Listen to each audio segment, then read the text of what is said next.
Good morning.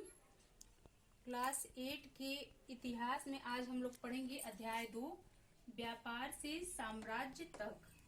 ये किसके बारे में है? ये ब्रिटिश शासन के बारे में है। ब्रिटिश शासन पहले हमारे यहाँ व्यापार करने के उद्देश्य से आए थे ब्रिटिश लोग, यानी कि इंग्लैंड के लोग। और आखिर क्या हुआ कि वे साम्राज्य स्थापित करना शुरू कर दिए। चलिए इसको देखते हैं। प्रस्तावना है इसकी। आखिरी मुगल बादशाह औरंगजेब जो था, उसकी मृत्यु 1707 ईस्वी में हो गई। और जब उसकी मृत्यु हो गई तो जो शासक थे, जो उसके अधीन शासक थे, सूबेदार थे, जागीरदार थे, वो लोग अपना अपना स्वतंत्र शासन करने लगे, यानी कि छोटे छोटे भागों में बट गए वो, और अलग अलग क्षेत्रों पर राज्य करने लगे। दिल्ली अधिक दिनों तक प्रभावी केंद्र के रूप में न रह सका। इस तरह जो दिल्ली मुगल साम्राज्य की राजधानी थी, उसका प्रभाव कम दिनों के लिए ही रह गया, उसके बाद समाप्त हो गया। अंग्रेज व्यापार करने आए थे, लेकिन इसके पहले अंग्रेजों के जो शासक थे यहाँ दूत भेजे थे। 1609 ईस्वी में यहाँ हॉकिंस आया था, जिसको जहांगीर के शासन में आया था, लेकिन इसको व्यापार की अनुमति नहीं मिली थी। उसके बाद 1615 ईस्वी में जेम्स प्रथम ने सर थॉमस रो को भारत में व्यापार करने की अनुमति लेने के लिए अपने दूत भेजे। इनको व्यापार की अनुमति मिल गई। ऐसा क्या हुआ कि ये जो व्यापारी थे वो अपना यहाँ राज करने लगे। ऐसी क्या घटनाएं हुई देखते हैं। पूर्व में ईस्ट इंडिया कंपनी का आना। 1600 ईस्वी में एलिजाबेथ से आदेश पत्र प्राप्त करने के बाद पूर्व में व्यापार का एकाधिकार मिला। किससे प्राप्त किए आदेश पत्र? ईस्ट इंडिया कंपनी के लोग। एलिजाबेथ, जो इंग्लैंड की महारानी थी, एलिजाबेथ, उनसे व्यापार का एकाधिकार का आदेश पत्र यानी कि फरमान मिला। एकाधिकार का मतलब क्या होता है? यानी कि जो ईस्ट इंडिया कंपनी के लोग हैं वही लोग भारत में व्यापार करेंगे। इनके अलावा इंग्लैंड से और कोई कंपनी इनका होड़ नहीं कर सकती, यानी कि इनका मुकाबला नहीं कर सकती। लेकिन यह शाही फरमान जो था वो बस इंग्लैंड के व्यापारियों के लिए ही था। ये जो फरमान था ये अन्य देश के व्यापारियों को रोक नहीं पाया, यानी कि अन्य देश के व्यापारी भी यहाँ व्यापार करने आए। कौन कौन देश से आए थे? सबसे पहले तो 1498 में वास्को डिगामा यहाँ आया था और पुर्तगाली ईस्ट इंडिया कंपनी की स्थापना किया था। फिर 1600 ईस्वी में अंग्रेज यहाँ ईस्ट इंडिया कंपनी की स्थापना किए थे। 1602 में डच ईस्ट इंडिया कंपनी की स्थापना हुई थी। 1616 में डेनिश ईस्ट इंडिया कंपनी की स्थापना हुई थी। 1664 में फ्रांसीसी ईस्ट इंडिया कंपनी की स्थापना हुई थी और 1731 में स्वीडिश ईस्ट इंडिया कंपनी की स्थापना हुई थी। अब इतनी कंपनियां एक साथ भारत में व्यापार कर रही हैं, वो भी एक चीज का ही। ऐसा नहीं है कि ये जो व्यापार करने आए हैं तो इनके व्यापार की वस्तुएं अलग अलग हैं, वो सब एक ही चीज खरीदने आए थे। और व्यापार की चीजें क्या थी? सूती रेशमी कपड़े, काली मिर्च, लौंग, इलायची, दालचीनी, हाथी के दांत, ये सब चीजें ये लोग यहाँ से खरीदते और इसको अपने देश में ले जाते और अपने देश में बेचकर काफी मुनाफा कमाते, जिससे ये काफी धनी होते गए व्यापारी। प्रतिस्पर्धा से इन चीजों की कीमतें बढ़ने लगी। अब इतने सारे व्यापारी एक ही वस्तु को खरीद रहे हैं तो जाहिर सी बात है जो लोग उसको बेचेंगे वो उसका मूल्य बढ़ा देंगे। इस तरह चीजों की कीमतें बढ़ने लगी और जो इनको मुनाफा मिल रहा था अपने देश में बेचने से वो कम मिल रहा था। इस तरह ये कंपनियां एक दूसरे को नीचा दिखाने के लिए एक दूसरे के जहाजों को डुबोना शुरू कर दिया। रास्ते में बंदिशें लगा दी, रोक लगा दिए आगे बढ़ने से, और एक दूसरे की व्यापार को नष्ट करने की कोशिश करने लगे। बस्तियों को किलेबंदी और व्यापार में मुनाफा ने स्थानीय शासकों के साथ टकराव पैदा किया। बस्तियों की किलेबंदी यानी कि जहां जहां ये कंपनियां स्थापित किए थे भारत में, उन क्षेत्रों की किलेबंदी शुरू कर दिए और इस किलेबंदी से वहां के जो स्थानीय शासक थे उनसे इनका झगड़ा होने लगा, जैसे सिराजुद्दौला के साथ हुआ था। अध्याय 2 व्यापार में ईस्ट इंडिया कंपनी बंगाल में व्यापार शुरू करती है, इसके बारे में पढ़ते हैं इन पॉइंट के माध्यम से। पहला पॉइंट है पहली इंग्लिश फैक्ट्री, यानी पहली अंग्रेजी फैक्ट्री हुगली नदी के किनारे स्थापित हुई। फैक्ट्री किसे कहते हैं? जिसमें व्यापारी लोग रहते हैं, व्यापारियों को ही फैक्टर कहा जाता है। फैक्टर से ही फैक्ट्री बना है, यानी कि व्यापारियों को रहने का जो मकान है वो फैक्ट्री कहलाया। फैक्ट्रियों में और क्या क्या चीजें होती थी? फैक्ट्रियों में निर्यात की वस्तुएं रखी जाती थी। व्यापार बढ़ने से व्यापारी फैक्ट्रियों के आसपास बसने लगे, यानी कि व्यापार जैसे जैसे बढ़ना शुरू हुआ तो अधिक संख्या में व्यापारी वहां से आए और फैक्ट्री के आसपास बसना शुरू कर दिए। 1696 में कंपनी ने इस आबादी के चारों ओर, मतलब जहां व्यापारी फैक्ट्री के आसपास रहते थे, किलेबंदी करना शुरू कर दिया। किलेबंदी का मतलब होता है कि चारों तरफ से बहुत लंबी दीवार चलाना, वही किलेबंदी है। 2 साल बाद कंपनी ने मुगल अधिकारियों से रिश्वत देकर 2 गांवों की जमींदारी खरीद ली। उसमें से एक गांव था कोलकाता, जिसका पुराना नाम कालीकाता और कलकत्ता था।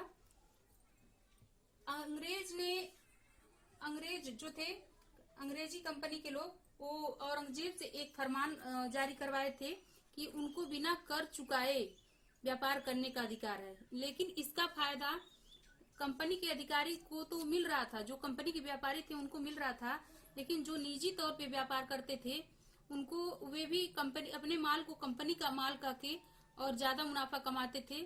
और इस तरह की सूचना जब बंगाल के नवाब को मिली तो विरोध किए और इस तरह से युद्ध की संभावनाएं बनने लगी। प्लासी के युद्ध के बारे में हम लोग पढ़ रहे हैं। प्लासी का युद्ध जो हुआ 1757 ईस्वी में नवाब सिराजुद्दौला और अंग्रेज कंपनी के बीच हुआ। अंग्रेज कंपनी का नेतृत्व कर रहे थे क्लाइव। युद्ध के पूर्व की कुछ बातें हैं। अलीवर्दी खां की मृत्यु, सिराजुद्दौला के पिता का नाम था अलीवर्दी खां। जब उनकी मृत्यु हो गई तो सिराजुद्दौला जो है वो बंगाल का नवाब बना, और बंगाल का नवाब बनने के बाद कंपनी के मन में ये डर पैदा हो गया कि ये हमारी जरूरतों को, हमारी मांगों को पूरा नहीं करेगा। अतः इनको हटाने के लिए, यानी कि सिराजुद्दौला को नवाब के पद से हटाने के लिए ये लोग योजनाएं बनाने लगे। और सिराजुद्दौला के जो प्रतिद्वंदी थे उनको नवाब बनाने का विचार बना रहे थे, जिसकी भनक सिराजुद्दौला को लग गई और उसने सख्त चेतावनी दिया कि कंपनी उसके राजनीतिक मामलों में टांग न अड़ाए और जो किलेबंदी कर रही है उसको रोक दे, और बाकायदा कर चुका है। लेकिन क्या हुआ? दोनों पक्ष पीछे हटने को तैयार नहीं थे। न तो कंपनी ये बात मानने के लिए तैयार थी और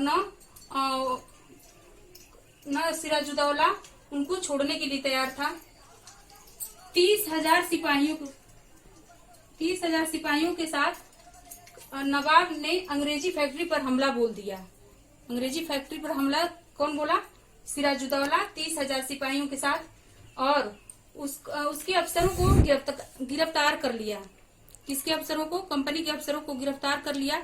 गोदामों पर ताले लगवा दिए और नवाब की सेना कंपनी, अब ये कार्य करने के बाद जो नवाब की सेना है वो कंपनी के कलकत्ता किले की ओर बढ़ी, और इसकी भनक तभी क्लाइव को लग गई। क्लाइव एक सेना की टुकड़ी लेकर आगे बढ़ा और दोनों का आमना सामना प्लासी के मैदान में हुआ। के पूर्व की कुछ बातें हैं। अलीवर्दी खां की मृत्यु के बाद उसका बेटा सिराजुद्दौला जो है वो बंगाल का नवाब बना, और बंगाल का नवाब जब सिराजुद्दौला बन गया तो कंपनी के जो अधिकारी थे उनके मन में डर पैदा हो गया, कहीं ये हमारी मांगों को ठुकराने न लगे। इसलिए वे एक योजना बनाने लगे कि इनके प्रतिद्वंदियों को, किसके? नवाब के प्रतिद्वंदियों को ये नवाब बनाने की योजना बनाए। लेकिन इसकी भनक सिराजुद्दौला को लग गई और सिराजुद्दौला ने कंपनी को चेतावनी दिया कि उसके राजनीतिक मामलों में टांग न अड़ाए। दूसरी बात, किलेबंदी जो करवा रहा है उसको रोक दे। और तीसरी बात, बाकायदा कर चुका है, जैसे सब लोग राजस्व चुकाते हैं वैसे वो भी चुकाए। दोनों पक्ष पीछे हटने के लिए तैयार नहीं थे। कंपनी भी ये मांग पूरा करने के लिए तैयार नहीं थे और जो नवाब है वो भी इन मांगों को चुकाने के लिए एकदम दृढ़ निश्चय था। दोनों पक्ष पीछे 30,000 सिपाहियों के साथ नवाब ने अंग्रेजी फैक्ट्री पर हमला बोल दिया। 30,000 सिपाहियों के साथ कौन? सिराजुद्दौला जो है वो अंग्रेजी फैक्ट्री पर हमला बोल दिया। जो फैक्ट्री के ऑफिसर थे उनको गिरफ्तार कर लिया और गोदामों में ताले लगा दिए। और इसके बाद जो नवाब की सेना है, सिराजुद्दौला सेना लेकर कलकत्ता की ओर बढ़ा, जहां वह किलेबंदी करवा रहा था। उसको रोकने के लिए जो ब्रिटिश कंपनी का गवर्नर था क्लाइव, सेना लेकर उसको रोकने के लिए आगे बढ़ा और प्लासी नामक स्थान पे दोनों का आमना सामना हुआ। इस युद्ध में जो सिराजुद्दौला है उसकी हार हुई और कंपनी की जीत हुई। क्यों? क्योंकि उसका अपना सेनापति जो था मीर जाफर, उसको धोखा दिया था। वो अंग्रेजों से जा मिला था और युद्ध में चुपचाप अपनी सेना लेकर खड़ा रहा। सेना को आक्रमण करने का आदेश ही नहीं दिया। इस वजह से नवाब सिराजुद्दौला की हार हुई। मीर जाफर को फिर अंग्रेजों ने बंगाल का नवाब बना दिया। इस युद्ध के बाद मीर जाफर को बंगाल का नवाब बना दिया गया। प्लासी के युद्ध का महत्व हम लोग ऐसे समझ सकते हैं। प्लासी के युद्ध से अंग्रेजों के पैर भारत में मजबूती से जमे। प्लासी, इसके बाद बक्सर का युद्ध हुआ।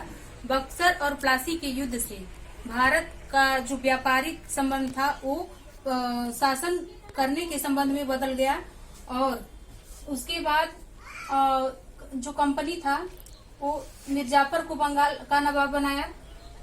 देखते हैं क्या क्या बातें हुई प्लासी के युद्ध के बाद। कंपनी अभी शासन की जिम्मेदारी संभालने को तैयार नहीं था। यानी कि जब मीर जाफर बंगाल का नवाब बनाया गया तो उस समय कंपनी अभी शासन को संभालने के लिए तैयार नहीं था। व्यापार अगर स्थानीय शासकों की मदद से ही हो रही हो, इन लोगों का विचार था अंग्रेजी कंपनी का कि अगर व्यापार जो है उस स्थानीय शासकों की मदद से हो रही है तो फिर शासन करने की क्या जरूरत है। अंग्रेजों को एहसास हुआ कि नवाब हमेशा कठपुतली की तरह काम नहीं करेंगे, इसलिए आखिर नवाबों को अपने प्रजा के लिए भी तो कुछ करना होगा। अंग्रेजों का मानना था कि नवाब भी तो आखिर अपने मान सम्मान के लिए, अपने प्रजा के हित के लिए कुछ करेंगे, इसलिए वे हमेशा अंग्रेज कंपनी के हाथों की कठपुतली यानी कि उनका कहा मानने के लिए तैयार नहीं रहेंगे, ऐसा मानना था कंपनी का। सिराजुद्दौला के बाद कौन बंगाल का नवाब बना? मीर जाफर। मीर जाफर के बाद कौन बना? मीर कासिम। मीर कासिम जो था ये पढ़ा लिखा व्यक्ति था और ये जो नवाब की कही हुई बातें हैं वो मानने के लिए तैयार नहीं था। वो प्रजा के हित के लिए काम करना चाहता था, इसलिए इसका भी कंपनी से नहीं बना। और 1764 ईस्वी में बक्सर का युद्ध हुआ। बक्सर के युद्ध में मीर कासिम का साथ मुगल बादशाह शाह आलम द्वितीय दे रहे थे। अवध का नवाब शुजाउद्दौला था और मीर कासिम, तीनों की सम्मिलित सेनाओं ने बक्सर, बिहार के बक्सर नामक स्थान पे अंग्रेजों का सामना किया, लेकिन तीनों की सेनाएं हार गई और अंग्रेज जीत गए।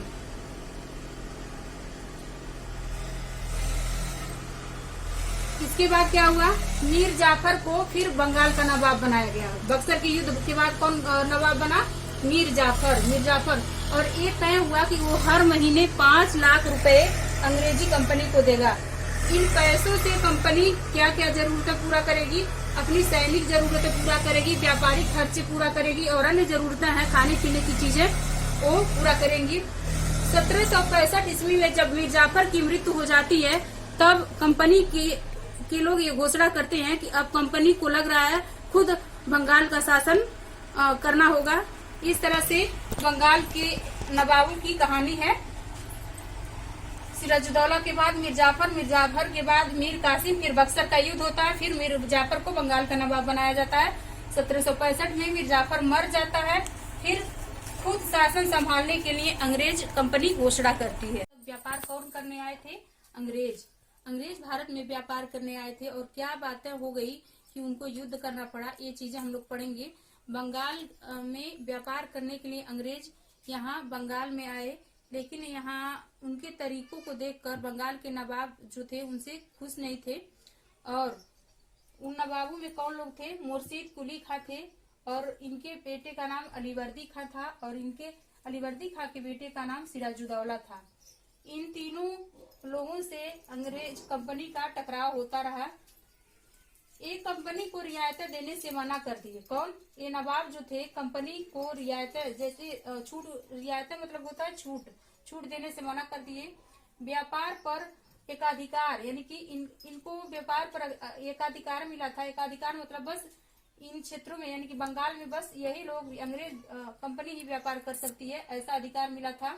लेकिन इस अधिकार के बदले जो नवाब थे नजराने मांगने लगे कंपनी से। नजराना का मतलब होता है तोहफा। सिक्के ढालने का अधिकार नहीं दिए। उस समय अंग्रेज जो थे, ब्रिटिश कंपनी, वो सिक्के ढालने का काम भी करती थी, लेकिन ये काम भी करने से रोक दिए नवाब। किलेबंदी जो करवा रहे थे, फैक्ट्री के चारों तरफ किलेबंदी यानी कि मोटी दीवार चलवा रहे थे, उस काम को भी ये नवाब रोक दिए। और कंपनी पर धोखाधड़ी का आरोप लगाए। कौन लगाए? बंगाल के नवाब लगाए कि कंपनी हमारे साथ धोखाधड़ी कर रही है। और ये भी दलील किए कि बंगाल में राजस्व वसूली का काम कंपनी की वजह से कम होता जा रहा है। लेकिन कंपनी का भी कुछ कहना था। कंपनी ने बंगाल के नवाबों को अपमानजनक चिट्ठियां लिखी। नवाब का कहना था कि कंपनी के जो सदस्य हैं वो बंगाल के नवाब को अपमानजनक चिट्ठियां लिख रहे हैं। कंपनी नवाबों और उसके अधिकारियों को अपमानित करने का प्रयास हरदम करते हैं, ये भी उनका कहना था। और तीसरी बात, कंपनी का कहना था कि वे स्थानीय अधिकारियों की बेतुकी मांगों से परेशान है। कौन परेशान है? कंपनी के सदस्य। स्थानीय अधिकारी मतलब जो भी स्थान पे जो ये नवाब हैं, उनके अधिकारी हैं, उनकी मांगों से परेशान है। कंपनी का कहना था कि व्यापार तभी फलता फूलता है जब उनको बिना कर लगाए आगे बढ़ने का मौका मिलता है। और व्यापार को बढ़ाने के लिए ये अपनी आबादी भी बढ़ाना चाहते थे। इस वजह से इस विचारधारा ने नवाब और कंपनी के सदस्यों के बीच युद्ध को बढ़ावा दिया और अंततः प्लासी और बक्सर का युद्ध की संभावना बनने लगी।